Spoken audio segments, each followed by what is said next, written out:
Long, long ago there lived at the foot of the mountain a poor farmer and his aged, widowed mother. They owned a bit of land which supplied them with food, and they were humble, peaceful, and happy. വളരെക്കാലം മുമ്പ് മലയുടെ ചുവട്ടിൽ ഒരു പാവപ്പെട്ട കർഷകനും അവന്റെ വൃദ്ധയായ വിധവയായ അമ്മയും താമസിച്ചിരുന്നു. അവർക്ക് ഭക്ഷണം വിതരണം ചെയ്യുന്ന കുറച്ച് ഭൂമി അവരുടെ ഉടമസ്ഥയിലുണ്ടായിരുന്നു. അവർ എളിമയും സമാധാനവും സന്തോഷവും ഉള്ളവരായിരുന്നു. The province where they lived was called Xining. Xining was governed by a terrible leader.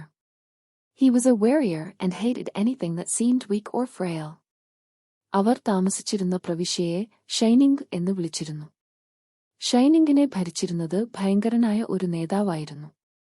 അവൻ ഒരു യോദ്ധാവായിരുന്നു, ദുർബലമോ ആയി തോന്നുന്ന എന്തിനേയും വെറുത്തു.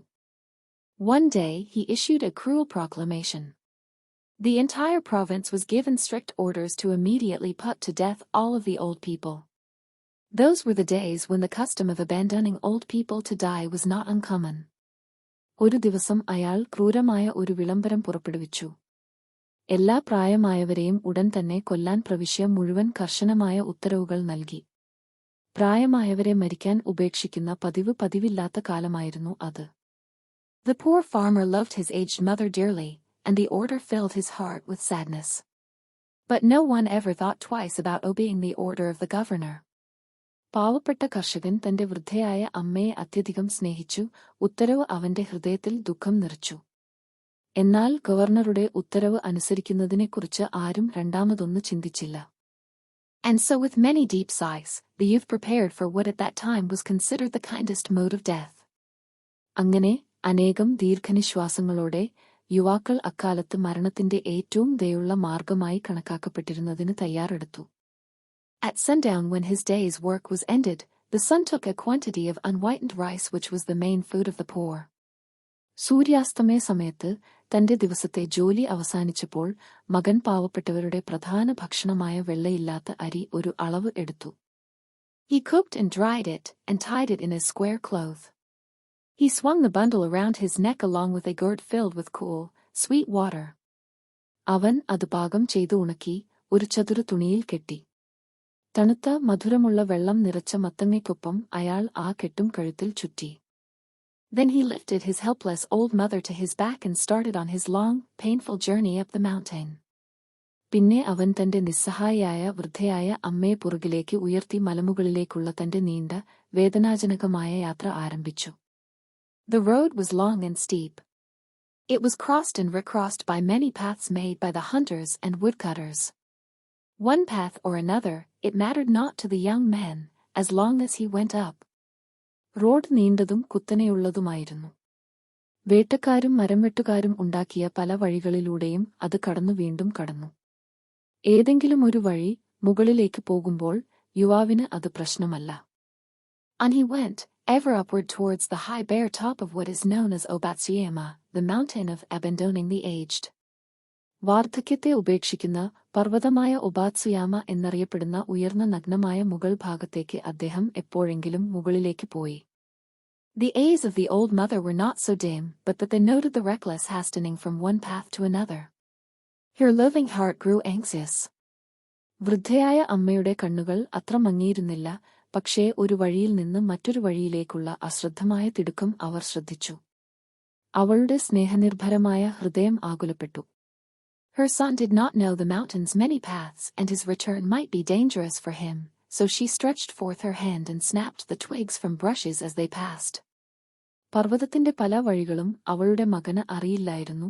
അവന്റെ തിരിച്ചുവരവ് അവന് അപകടകരമാകാം. അതിനാൽ അവൾ കൈനീട്ടി അവ കടന്നുപോകുമ്പോൾ ബ്രഷുകളിൽ നിന്ന് ചില്ലകൾ പൊട്ടിച്ചു.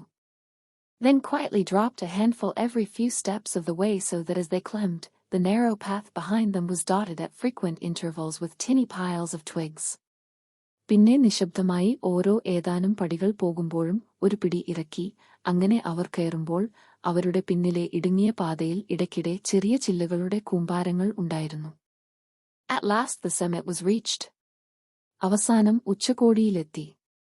Weary and heartsick, the youth gently set down his mother and quietly prepared a place of comfort as his last duty to the loved one. ക്ഷീണിതനും ഹൃദ്രോഗിയുമായ യുവാവ് തന്റെ അമ്മയെ സൗമ്യമായി താഴെയിറക്കി പ്രിയപ്പെട്ടയാൾക്കുള്ള അവസാന കടമയായി ശാന്തമായി ഒരു സുഖസൗകര്യമൊരുക്കി. Gathering fallen pine needles, he made a soft cushion and tenderly lifted his old mother onto it. He wrapped her padded coat more closely about the stooping shoulders, and with tearful eyes and an aching heart he said farewell. വീണുകിടക്കുന്ന pine സൂചികൾ ശേഖരിച്ച് അവൻ മൃദുവായ തലയണ ഉണ്ടാക്കി തന്റെ വൃദ്ധയായ അമ്മയെ മൃദുവായി അതിലേക്ക് ഉയർത്തി. കുനിഞ്ഞിരിക്കുന്ന തോളിൽ കൂടുതൽ അടുത്ത് അവളുടെ പാട്ട് കോട്ട് തട്ടിയിട്ട് കരഞ്ഞ കണ്ണുകളോടെയും വേദനിക്കുന്ന ഹൃദയത്തോടെയും അയാൾ വിട പറഞ്ഞു. The trembling mother's voice was full of unselfish love as she gave her last advice. The mountain road is full of dangers, my son, she said. Look carefully and follow the path that tracks the piles of twigs. വിരയാർന്ന അമ്മയുടെ സ്വരത്തിൽ അവൾ അവസാനമായി ഉപദേശിക്കുമ്പോൾ നിസ്വാർത്ഥ സ്നേഹം നിറഞ്ഞിരുന്നു. പർവ്വതപാത അപകടങ്ങൾ നിറഞ്ഞതാണ് മകനെ, അവൾ പറഞ്ഞു. They will guide you down. The son's surprised eyes looked back over the path, then at the poor old, shriveled hands all scratched and soiled by their work of love. His heart broke. അവർ നിങ്ങളെ വഴി നടത്തും.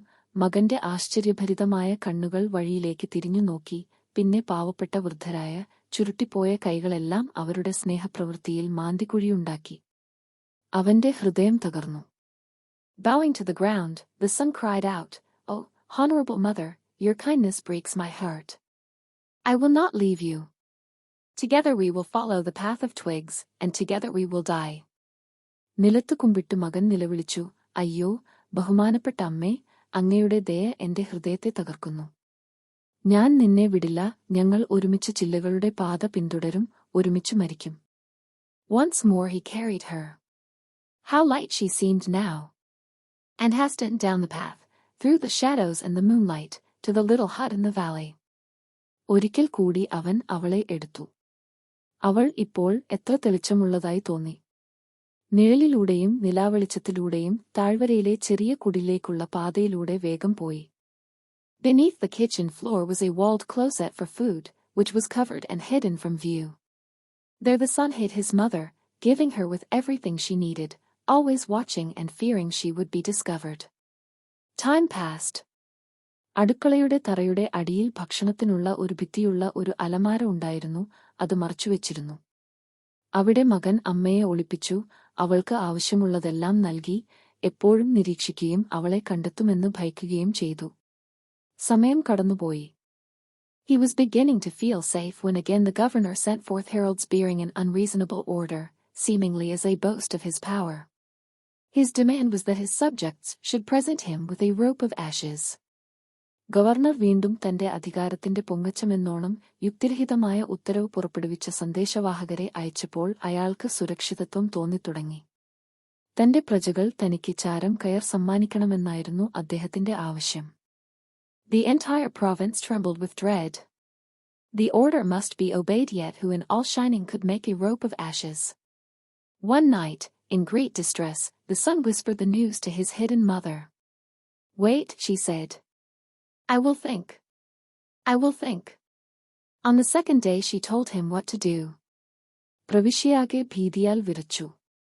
ഉത്തരവ് അനുസരിക്കണം. ഷൈനിങ്ങിൽ ആർക്കാണ് ചാരം കയറുണ്ടാക്കാൻ കഴിയുക?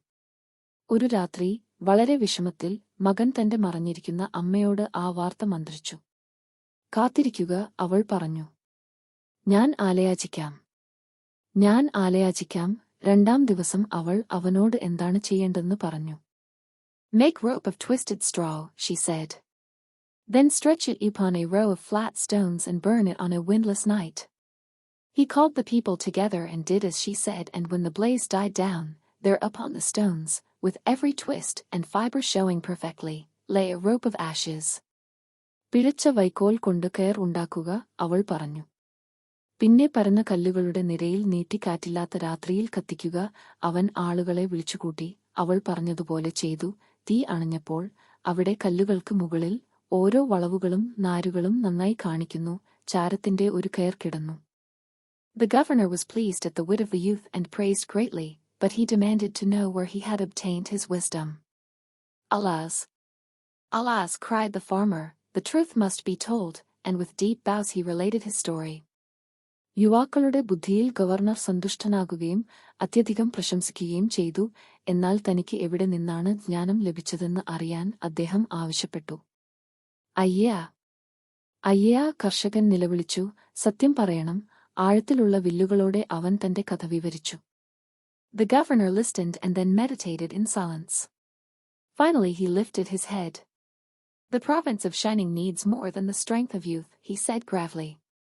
Ah, that I should have forgotten the well-known saying, with the crown of snow, there cometh wisdom. Governor ശ്രദ്ധിച്ച ശേഷം നിശബ്ദനായി ധ്യാനിച്ചു. ഒടുവിൽ അവൻ തലയുയർത്തി.